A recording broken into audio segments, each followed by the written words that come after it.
வாழ்க வையகம், வாழ்க வையகம், வாழ்க வளமுடன். குரு வாழ்க, குருவே துணை. ஓம் குரு பிரம்மா குரு விஷ்ணு குரு தேவோ மகேஸ்வரஹ குரு சாக்ஷாத் பரபிரம்மா தஸ்மை ஸ்ரீ குரவே நமக. வாழ்க வையகம், வாழ்க வளமுடன். உலகமெங்கும் உள்ள ஆதவன் தொலைக்காட்சி நேயர்களே, ராசி பலன் நிகழ்ச்சியினூடாக உங்களை சந்திப்பதில் பெரும் மகிழ்ச்சி அடைகிறது. இன்றைய நாள் உங்களுக்கு மன நிறைவு, மன நிம்மதி, மன மகிழ்ச்சி பெருகட்டும். உங்களுடைய வாழ்க்கை பயணங்கள் உயர்வு கிடைக்கட்டும். உங்களுடைய லட்சிய பாதைகள் வெற்றிகள் கிடைக்கட்டும். இதற்கு அந்த எல்லாம் வல்ல இறைவனும் குரு அருளும் கிடைக்கட்டும். முதல்ல பஞ்சாங்க விவரம். பஞ்சாங்கத்தோட விவரங்கள்லாம் தெளிவாக சொல்லியிருக்கேன். வாக்கிய பஞ்சாங்கம், திருக்கணித பஞ்சாங்கம். நான் திருக்கணித பஞ்சாங்க அடிப்படையில் பார்த்துருவோம். ஸ்ரீ குரோதி வருடம் பங்குனி மாதம் 29வது நாள், ஆங்கிலத்தில் 12/4/2025 சனிக்கிழமை. இன்றைய நாளுக்கான திதி, நாள் முழுவதும் பௌர்ணமி திதி இருக்குது. இன்றைய நாளுக்கான நட்சத்திரம் மாலை 6-7 வரைக்கும் அஸ்த நட்சத்திரமும், அதுக்கு பிறகு சித்திரை நட்சத்திரமும் இருக்கு. இன்றைய நாளுக்கான நாம யோகம் இரவு 7:45 வரைக்கும் வியாகத நாம யோகமும், அதற்கு பிறகு கர்சன நாம யோகமும் காணப்படுது. இன்றைய நாளுக்கான கர்ணம் மாலை 4:36 வரைக்கும் பத்திரை கர்ணமும், அதற்கு பிறகு பவக்கரணமும் காணப்படுது. இன்றைய நாளுக்கான ஜீவன் நேத்திரம் அப்படின்னு பார்த்தோம்னா, நேத்திரம் முழு நேத்திரம், அதாவது 2 நேத்திரமும், ஜீவன் முழு ஜீவனும் இருக்குது.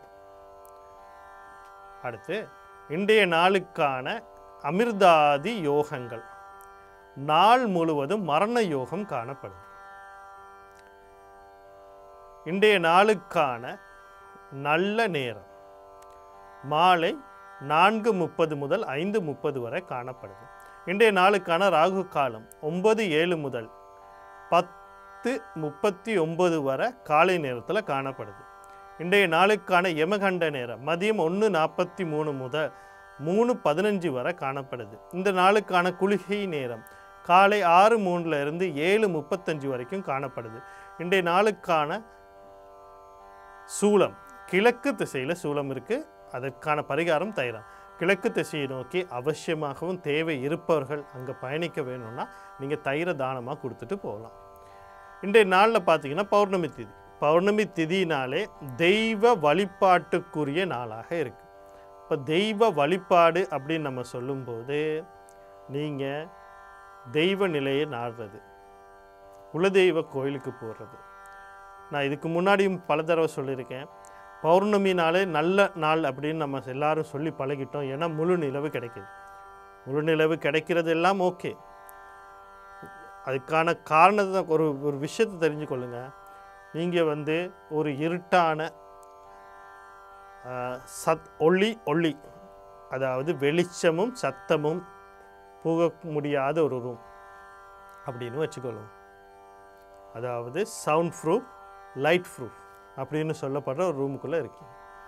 உங்களை சுற்றி வெளிச்சம் அதிகமாக இடப்பட்டிருந்தால், அதாவது அதிகப்படியான வெளிச்சம் 4 பக்க சுவர்களிலும் இருந்துச்சுன்னா, பெரிய வெளிச்சம் உங்களால் ஒரு பொருளை பார்க்க முடியுமான்னு கேட்டால் இல்லை.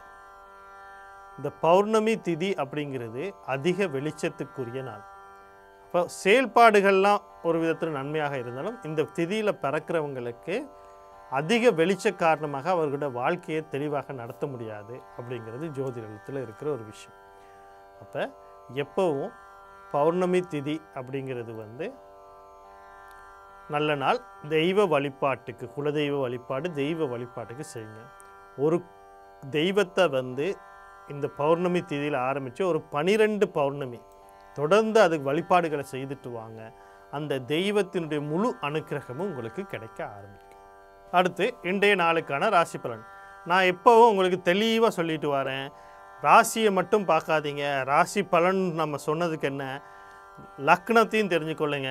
உடல், மனம், உயிர் ரெண்டும் அதுக்கு தரக்கூடியது ராசி லக்னம். அதுபோல் மகா திசை புத்தியினுடைய சாதகமாக பாதகமாங்கிறத தெளிவாக தெரிஞ்சுக்கிட்டு ராசி பலனை பார்க்க ஆரம்பிங்க. அப்போ தான் உங்களுக்கு தெளிவான ஒரு விவரம் கிடைக்கும். முதல்ல மேசராசி அன்பர்களே, இன்று உங்களுக்கு பார்த்தீங்கன்னு சொன்னால் தாய் வழி உறவு, தாய் சம்பந்தப்பட்ட விஷயங்களில் உங்களுக்கு நன்மை நடக்கும். அதாவது அவங்க உங்களுக்கு ஆதரவுகளை தெரிவிப்பாங்க. இல்லை அவங்க நீண்ட நாளாக நோயோ கடன்லையோ கஷ்டப்பட்டுக்கிட்டு இருந்தால் அதுலேருந்து வெளிவந்துருவாங்க. இப்போ அதனால உங்களுக்கு மன நிம்மதி, அல்லது அவங்க வழியில் இருக்கக்கூடிய ஏதோ ஒரு நன்மையான விஷயங்கள் உங்களை தேடி வரப்போகுது. இப்போ தாய் சம்மந்தப்பட்ட விஷயங்களில் உங்களுக்கு நன்மைகள் இருக்கும். வீடு, காணி, வாகனங்கள், சொத்துக்கள் எல்லாம் வாங்கிறதுக்கான வாய்ப்பு, நகைகள், பணம் இருப்புகள் அதிகரிக்கிறதுக்கான வாய்ப்பு. அதே மாதிரி பார்த்திங்கன்னு சொன்னால் தொழிலில் முன்னேற்றம், கணவன் மனைவிக்கு இடையில் அந்யோன்யங்கள் பெறுகிறது, கடன்களை கொடுத்து தேய்க்கிறது, நோயிலிருந்து விடுபடுறது, ஆக மோஷத்தில் மன நிம்மதியும் சுகமாகவும் மனதுக்கு நிறைவாகவும் இருக்கக்கூடிய நாளாக இன்றைய நாள் இருக்குது. இந்த நாளில் வரக்கூடிய சகல விஷயத்தையும் மேலும் பெருக்கிக் கொள்வதற்கு பெண் தெய்வம்னு சொல்லப்படுற துர்க்கை, மாரியம்மன், கருமாரியம்மன், முத்துமாரியம்மன், அம்பாள் வழிபாடுகளை செய்து கொள்ளுங்கள்.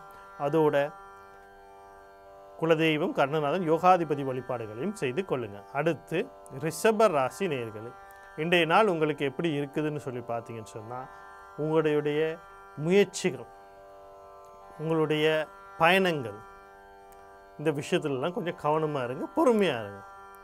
சில தடைகள் வரலாம், ஏதோ ஒரு விஷயத்தில் வீண ஒரு அலைச்சல்கள் வரலாம், அதில் கொஞ்சம் கவனமாக இருங்க. குழந்தை விஷயத்துக்கு என்னது முயற்சி பண்ணுறவங்க இன்றைக்கி சரியான நேரமாக அதுக்கு இல்லை. அடுத்தது தம்பி தங்கச்சி சம்மந்தப்பட்ட விஷயங்களில் கொஞ்சம் கவனமாக இருங்க. அவங்களுக்கும் உங்களுக்கும் உள்ள உறவு வாக்குவாதங்கள் வர்றதுக்கான வாய்ப்பு அப்படி இருக்குது. அவங்க சம்மந்தப்பட்ட விஷயங்களையும் கொஞ்சம் கவனமாக இருங்க.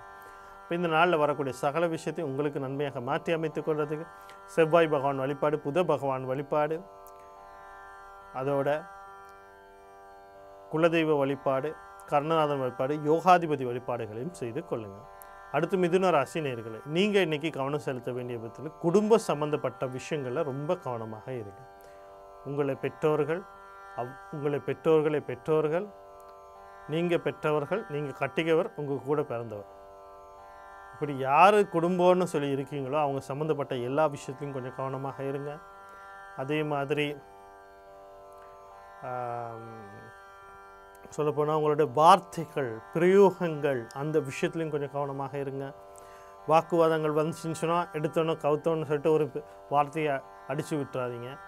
கொஞ்சம் நிதானமாக பேசுங்க. வீடு, காணி சம்மந்தப்பட்ட விஷயங்களை முடிவுகள் எடுக்கிறதுல கொஞ்சம் கவனமாக இருங்க.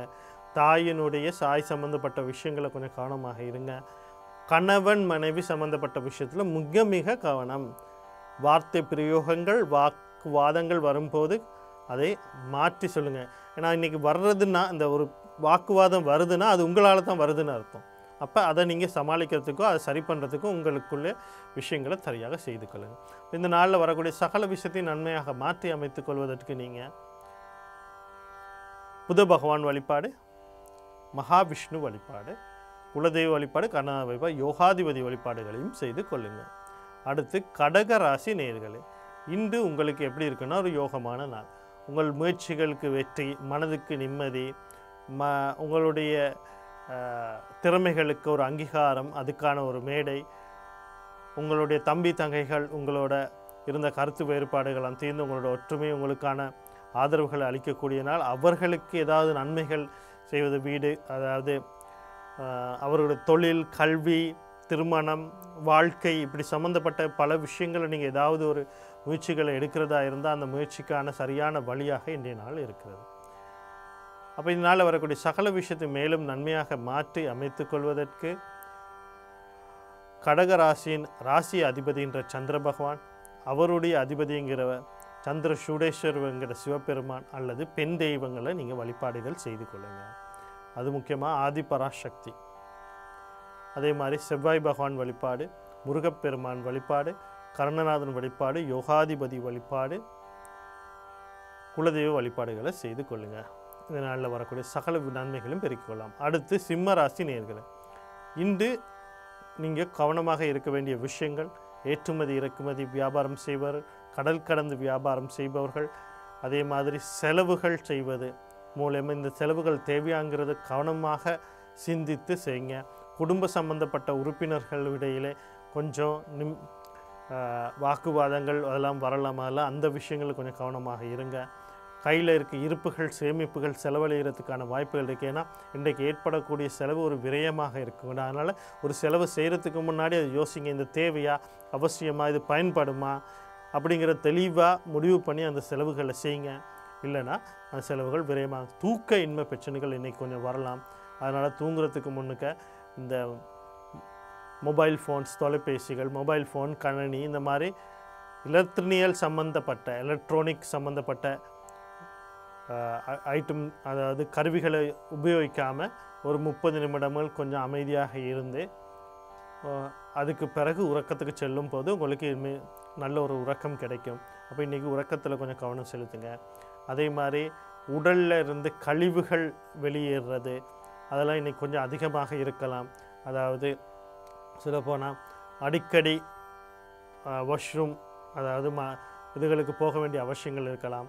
பெண்களுக்கு சில நேரத்தில் இன்றைக்கி இரத்தப்போக்குகள் கொஞ்சம் அதிகமாக இருக்கலாம். இப்போ இந்த விஷயங்களை கொஞ்சம் கவனமாக இருங்க. இப்போ இந்த நாளில் வரக்கூடிய சகல விஷயத்தை நன்மையாக மாற்றி அமைத்துக்கொள்வதற்கு நீங்கள் சனி பகவான் வழிபாடு, புத பகவான் வழிபாடு, சிவபெருமான் வழிபாடு, மகாவிஷ்ணு வழிபாடுகளை செய்து கொள்ளுங்கள். அதோட குலதெய்வம் கருணநாதன் யோகாதிபதி வழிபாடுகளையும் செய்து கொள்ளுங்கள். அடுத்து துளாராசி நேயர்களே, இன்றைய நாளில் நீங்கள் கவனம் செலுத்த வேண்டிய விஷயம்னா எதிர்பார்ப்புகளை குறைச்சிக்கொள்ளுங்க. அது பண வரவாக இருக்கட்டும், தொழிலில் இருக்கட்டும், இன்னொருத்தர் மேலே வைக்கிற நம்பிக்கையாக இருக்கட்டும், காதலி, இரண்டாவது திருமணம் சம்மந்தப்பட்ட விஷயங்களை எது இருந்தாலும் எதிர்பார்ப்புகளை கொஞ்சம் குறைச்சிக்கொள்ளுங்க. அண்ணன் அக்கா சம்மந்தப்பட்ட விஷயங்களை கொஞ்சம் கவனமாக இருங்க. அவங்களுக்கும் உங்களுக்கும் இடையில் சில கருத்து வேறுபாடுகள் வரலாம், முரண்பாடுகள் வரலாம். அவர்களால் நீங்கள் கொஞ்சம் மனநோறக்கூடிய நிலைகள் ஏற்படலாம். இப்போ இன்றைக்கி நீங்கள் பார்த்தீங்கன்னு சொன்னால் உங்களோட நாளில் உங்களுடைய உடல் நலத்தில் மனநலத்தில் கொஞ்சம் கவனம் செலுத்த வேண்டிய நாளாக இருக்குது. அப்போ இந்த நாளில் உங்களுடைய ராசி அதிபதி அல்ல லக்னாதிபதினு சொல்லப்படுகிற புத பகவான் வழிபாடு, அவருடைய அதிபதினு சொல்ல மகாவிஷ்ணு வழிபாடு, அதோட சனி பகவான், தர்மசாஸ்தா, சிவபெருமான் வழிபாடுகளை செய்து கொள்ளுங்கள். அதோட குலதெய்வம் கருணநாதன் யோகாதிபதி வழிபாடுகளையும் செய்து கொள்ளுங்கள். இன்றைய நாளில் வர விஷயங்கள் சகலதும் நன்மையாகும். அடுத்து துளாராசி நேயர்களே, இன்றைய நாளில் பார்த்தீங்கன்னு சொன்னால் உங்களுக்கு யோகமான நாள். தொழிலில் வெற்றி, ஏற்றுமதி இறக்குமதி வியாபாரங்கள் செய்பவர்கள் வெற்றி, உங்களுடைய குடும்ப உறுப்பினர்கள் வெளிநாடுகளை கடந்து இருந்தால் அவர்கள் மூலியமாக ஒரு நன்மையான செய்தி உங்களுக்கு சேரும். குழந்தை பாக்கியங்கள் கிடைக்கும், முக்கியமாக ஆண் குழந்தை பாக்கியம் கிடைக்கிறதுக்கான ஒரு வாய்ப்பு. இப்படி பலதரப்பட்ட நன்மைகளையும், தொழிலில் முன்னேற்றம், தொழிலில் வெற்றி, கடன்களை கொடுத்து தீர்க்கக்கூடிய தன்மை, குடும்ப வாழ்க்கையில் ஒற்றுமை, கல்வியில் சிறப்பு, மேல்கல்வி படிக்க வெளிநாடு போவதற்காக ஏதாவது முயற்சிகள் எடுத்திருந்தால் அதுக்கான வாய்ப்புகள் இன்றைக்கு கிடைக்கக்கூடிய நாளாக இருக்கிறது. பின்னால் வரக்கூடிய சகல விஷயத்தை நன்மையாக மாற்றி அமைத்து கொள்வதற்கு நீங்கள் பெருக்கிக் கொள்வதற்கும் சனி பகவான் வழிபாடு, தர்மசாஸ்திர வழிபாடு, சிவபெருமான் வழிபாடு, அதோட குலதெய்வம் கருணநாதன் யோகாதிபதி வழிபாடுகளையும் செய்து கொள்ளுங்கள். அடுத்து விருச்சிக ராசி நேயர்களே, நீங்கள் இன்றைக்கி கவனம் செலுத்த வேண்டிய விடயம் அப்படின்னு சொல்லி பார்த்தோம்னு சொன்னால் நீங்கள் தந்தை சம்பந்தப்பட்ட விஷயம், தந்தை வழி உறவுகள் சம்பந்தப்பட்ட விஷயத்தில் கவனமாக செலுத்துங்க. அடுத்தது கல்வி சம்பந்தப்பட்ட விஷயங்கள், மேல் கல்வி அல்லது பட்டய கல்வி சம்பந்தப்பட்ட விஷயங்களில் கொஞ்சம் கவனம் செலுத்துங்க. அதே மாதிரி வாழ்க்கையை மாற்றக்கூடிய ஏதோ ஒரு செயற்பாடை நீங்கள் செய்கிறதுக்கு விரும்பினால், அதாவது முன்னேற்றத்துக்கான இந்த செய்தால் என்னுடைய வாழ்க்கை மாறும் அப்படின்னு நினைக்கிற ஒரு முக்கியமான ஏதாவது ஒரு விஷயத்தை செய்யணுன்னா, உங்கள் வாழ்க்கையில் ஒரு பாக்கியத்தை கிடைக்கணும்னு ஏதாவது ஒரு நீங்கள் செய்கிறதா இருந்தால் இன்றைய நாள் அதுக்குரிய நாளாக இல்லை. கொஞ்சம் பொறுமை சாதிக்கிறது நல்லது. இந்த நாளில் வரக்கூடிய சகல விஷயத்தை நன்மையாக மாற்றிக்கொள்ள சூரிய பகவான் வழிபாடு, சனி பகவான் வழிபாடு, சிவபெருமான் வழிபாடு, குலதெய்வ வழிபாடு, கருணநாதன் வழிபாடு, யோகாதிபதி வழிபாடுகளை செய்து கொள்ளுங்கள். அடுத்து தனுசு ராசி நேயர்களே, இன்றைய நாள் உங்களுக்கு எப்படி இருக்குன்னு பார்த்தீங்கன்னா கொஞ்சம் கவனமாக இருக்கணும். தொழில்கள் செய்கிற இடத்துல, தொழிலில் நம்ம உபயோகிக்கிற இயந்திரங்கள் அல்லது அது உற்பத்தி செய்கிற பொருட்களில் கொஞ்சம் அவதானமாக இருங்க. அது சிறிய நேரங்களில் உங்களுக்கு சில பாதிப்புகளை, எதிர்மறையான, அதாவது லாபத்தை எதிர்பார்த்தா அதுக்கு எதிர்மறையான ஏதாவது உங்களுக்கு கையில் செலவுகள் அதிகரிக்கக்கூடிய மாதிரி விரயங்கள் அதிகரிக்குமாறு ஒரு விடயத்தை இன்றைக்கி ஏற்படுறதுக்கான வாய்ப்புகள் இருக்குது. அப்போ அதனால் அந்த விஷயங்களை கவனமாக இருங்க. நீங்கள் சம்மந்தப்பட்ட விஷயத்தில் கொஞ்சம் கவனமாக இருங்க. வாகனங்களில் போகும்போது, இயந்திரங்களில் வேலை செய்யும்போது, எந்த வகையான தொழிலை செய்தாலும் அந்த தொழில் செய்கிற இடத்துல கொஞ்சம் கவனமாக செய்யுங்க. இப்போ எல்லாத்துக்கும் இன்றைக்கி கவனம் தேவை. அதாவது எதாவது இன்சூரன்ஸ் சொத்து, தந்தை வழி சொத்துக்கள் சம்மந்தப்பட்ட விஷயங்களை இன்றைக்கி பேசாமல் இருக்கிறது நல்லது. இந்த நாளில் வரக்கூடிய சகல விஷயம் நன்மையாக மாற்றிக்கொள்ள ஆஞ்சநேயர் வழிபாடு, சனி பகவான் வழிபாடு, சிவபெருமான் வழிபாடு, இவங்களோட குலதெய்வ வழிபாடு, கர்ணநாத வழிபாடு, யோகாதிபதி வழிபாடுகளையும் செய்து கொள்ளுங்கள். அடுத்து மகர ராசி நேயர்களே, இன்றைய நாளில் வரக்கூடிய சகல விஷயங்களை என்ன அப்படின்னு சொல்லி பார்த்தீங்கன்னு சொன்னால், நீங்கள் கவனம் செலுத்த வேண்டிய விடயங்கள். குடும்ப சம்பந்தப்பட்ட விஷயங்களை கவனம் செலுத்துங்க. முக்கியமாக கணவன் மனைவி சம்பந்தப்பட்ட விஷயங்களை கவனம் செலுத்துங்க. அதே மாதிரி திருமணத்துக்காக வரன் தேடும் விடயங்களை கொஞ்சம் கவனம் செலுத்துங்க. தந்தைக்கும் கணவர் அல்லது மனைவிக்கும் இடையில் சில கருத்து வேறுபாடு வரலாம், அதில் கொஞ்சம் கவனம் செலுத்துங்க. அதே மாதிரி குழந்தைகள் சம்மந்தப்பட்ட விஷயம், முக்கியமாக 2வது குழந்தை சம்மந்தப்பட்ட விஷயத்தில் கவனம் செலுத்துங்க. நண்பர்கள், உறவினர்கள், பங்குதாரர்கள், கூட வேலை செய்கிறவங்க விடயங்கள் எல்லாத்துலேயும் கொஞ்சம் அவதானமாக இருங்க. இன்றைக்கி உங்களை சுற்றி இருக்க அவ்வளோ பேர் விஷயத்துலையும் கொஞ்சம் அவதானமாக இருக்கிறது இன்றைக்கு உங்களுக்கு நன்மையை தரும். இதனால் வரக்கூடிய சகல விஷயம் நன்மையாக மாற்றிக்கொள்வதற்கு நீங்கள் புதன் பகவான் வழிபாடு, மகாலட்சுமி வழிபாடு, சூரிய பகவான் வழிபாடு, கர்ணநாத வழிபாடு, யோகாதிபதி வழிபாடுகளை செய்து கொள்ளுங்கள். அடுத்து கும்பராசி நேயர்களே, இன்றைய நாள் உங்களுக்கு எப்படி இருக்குது அப்படின்னு சொல்லி பார்த்தா, இன்றைக்கி உங்களுக்கு ஒரு யோகமான நாள். உங்கள் தொழிலில் வெற்றி, எதிர்பார்த்த முன்னேற்றங்கள், மருத்துவ சிகிச்சைகளில் வெற்றி, கடன்களை கொடுத்து தீர்ப்பீங்க, எதிரிகளை வெற்றி கொள்வீங்க, தொழிலில் ப்ரொமோஷன்ஸ், பதவி உயர்வுகள்லாம் இன்றைக்கி கிடைக்கக்கூடிய நாளாக இருக்குது. இந்த நாளில் வரக்கூடிய சகல விஷயத்தை நன்மையாக மாற்றி அமைத்து கொள்வதுக்கு நீங்கள் ஆஞ்சநேயர் வழிபாடு, கர்ணநாத வழிபாடு, யோகாதிபதி வழிபாடுகளை செய்து கொள்ளுங்கள். அடுத்து மீனராசி நேயர்களே, இன்றைய நாள் உங்களுக்கு எப்படி இருக்குது அப்படின்னு சொல்லி பார்த்தோம்னு சொன்னால், இன்றைய நாள் நீங்கள் கவனம் செலுத்த வேண்டிய விஷயம் குழந்தைகள், முக்கியமாக மூத்த குழந்தை சம்மந்தப்பட்ட விஷயம், குடும்ப சம்மந்தப்பட்ட விஷயம், காதல் சம்மந்தப்பட்ட விஷயம், பூர்வீக சொத்து சம்மந்தப்பட்ட விஷயங்களில் இன்றைக்கி எந்த ஒரு பேச்சுவார்த்தையும் செய்யாமல் இருக்கிறது நன்மையை தரும்.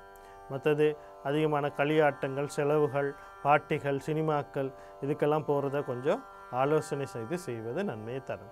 இதனால் வரக்கூடிய சகல விஷயம் நன்மையாக மாற்றிக்கொள்ள மகாலட்சுமி வழிபாடு, கர்ணநாதன் வழிபாடு, யோகாதிபதி வழிபாடு, குலதெய்வ வழிபாடுகளை செய்து கொள்ளுங்கள்.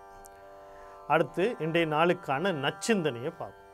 மனம் அப்படிங்கிற ஒரு விஷயத்தை பற்றி நம்ம தெளிவாக கடந்த சில காலங்களில் பார்த்துக்கிட்டு இருக்கோம். இன்றைக்கி நம்ம பார்க்குறது என்ன அப்படின்னா, அதாவது நேற்று பார்த்தோம் நோய் எப்படி வருது, மரணம் எப்படி ஏற்படுது, அதாவது சுற்றோட்டங்களில் மனதுக்கும் உடலுக்கும் இடையில் இருக்கிற சுற்றோட்டத்தில், அதாவது அது ரெண்டும் முரண்பாடாக இயங்கும் போது சில தடைகள் வரும். இரத்தோட்டம், காட்டோட்டம், வெப்போட்டம் அப்படிங்கிற ஓட்டங்களில் தடைகள் வரும்போது, அந்த தடை நீண்ட நாளாக நீடிக்கும் போது வலிங்கிறது ஒன்று வரும். அந்த வலி நீண்ட நாளாக நீடிக்கும் போது நோய் ஆகிறது. அந்த நோய் நீண்ட நாளாக நீடிக்கிற நேரத்தில் மரணம் ஏற்படுது அப்படிங்கிறத நம்ம தெளிவாக பார்த்துட்டோம். இன்றைக்கி நம்ம பார்க்க போகிற முதல் விடயம் எப்படின்னா, மனதினுடைய குணம் அப்படின்னு நம்ம பார்க்க போகிறோம். அதாவது மனிதனுக்குள்ள குணம். மனிதனுக்கு 3 விதமான குணம் இருக்குது. சாத்வீக குணம், ரஜோகுணம், தமோ குணம் அப்படின்னு 3 விதமான குணம் இருக்கு. அப்போ நம்ம சாத்விக குணத்தை கொஞ்சம் அப்படி வச்சுட்டு மற்ற 2 குணத்தில் தமோ குணம் அப்படிங்கிறத பார்ப்போம். இந்த குணங்கள் எப்படி நம்மளுக்குள்ள வேலை செய்யுது அப்படின்னு சொல்லி பார்த்தீங்கன்னா, உணவு வழியில். அப்போ தமோ குணம் சொல்லக்கூடிய அந்த உணவுகளை அதிகமாக உண்ணுதல் நம்மளுக்குள்ள ஒரு விஷயத்தை என்ன சொல்கிறது, ஒரு மந்த புத்தியும் உருவாக்கிடும். அதே நேரத்தில் ஒரு விஷயத்தின் மீது அதிகமான பற்றையோ ஆசையோ உருவாக்கிடும். இப்போ மனம் அதிகமாக பற்று வைக்கிறதுனால தான் எங்களால் இந்த பௌத்திக வாழ்க்கையில் இருந்து விடுபட முடியாமல் இருக்கும். ஒரு பிறந்த மனிதனுடைய நோக்கம், மனிதனுடைய வாழ்வின் நோக்கம் என்ன அப்படின்னா முக்தி, வீடு பேர் அப்படின்னு நம்ம சொல்கிறோம். முக்தி வீடு பேர்னா என்ன, எங்கே இருந்து நாம் வந்தோமோ அங்கே போய் நம்ம செய்கிறது. அதாவது இறை நிலையிலிருந்து நம்ம உருவாகி இருக்கோம். நாம் மீண்டும் அந்த இருநிலையை அடைவதற்கான வழிகளை தேடணும். எங்களோட பிறவி திருப்பி திருப்பி எடுத்துக்கிட்டே இருக்கும்போது பசிக்கான துன்பம், வாழ்க்கைக்கான துன்பம், தேவைக்கான துன்பம், கழிவு அகற்றக்கூடிய துன்பம், வெப்பநிலைக்கான துன்பம், தட்பவெப்பத்துக்கான துன்பம், இப்படி பல துன்பங்களை வாழ்க்கையில் அனுபவிச்சுக்கிட்டே இருப்போம். இந்த துன்பங்களை விடுபடுறோன்னா நம்ம மனம் நல்லா இருக்கணும். அதில் இந்த தமோ குணம்ங்கிறது மீண்டும் மீண்டும் பற்றை ஏற்படுத்தக்கூடிய குணம். அப்போ நம்ம முதல்ல பற்று அப்படிங்கிற ஒரு விஷயத்தை அறுத்தெறியணும். அப்போ தான் இந்த தமோ குணத்திலிருந்து நம்ம வெளிப்பட முடியும். இப்போ இன்றைக்கு தமோ குணத்தை பற்றி பார்த்தோம். நாளைக்கு நான் ரஜோ குணத்தை பற்றி உங்களுக்கு தெளிவாக சொல்கிறேன். அப்போ உங்களுக்கு அந்த விஷயங்கள் தெளிவாக வரும். அப்போ மனது செம்மையாக்குதல், பண்படுத்துதல் அப்படிங்கிற விஷயத்தில் இன்றைக்கி குணம் அப்படிங்கிற ஒரு விஷயத்தை நம்ம பார்த்துருக்கோம். ஏன்னா ஆன்மீக வழிக்கு, பக்தி மார்க்கத்துக்கு மனம் செழுமையாக இருந்தால் மாத்திரம்தான் இறைவனை நம்ம சேர முடியும். அப்போ அந்த இறைவனை நம்ம சென்று அடைவதற்கோ சேர்வதற்கோ மனம் செம்மைப்பட வேண்டும். இன்றைய ராசி பலன் நிகழ்ச்சியினூடாக உங்களை சந்தித்தல் பெருமகிழ்ச்சி. மீண்டும் நாளை ராசி பலன் நிகழ்ச்சியினூடாக உங்களை சந்திக்கிறேன். நன்றி, வணக்கம். வாழ்க வளமுடன்.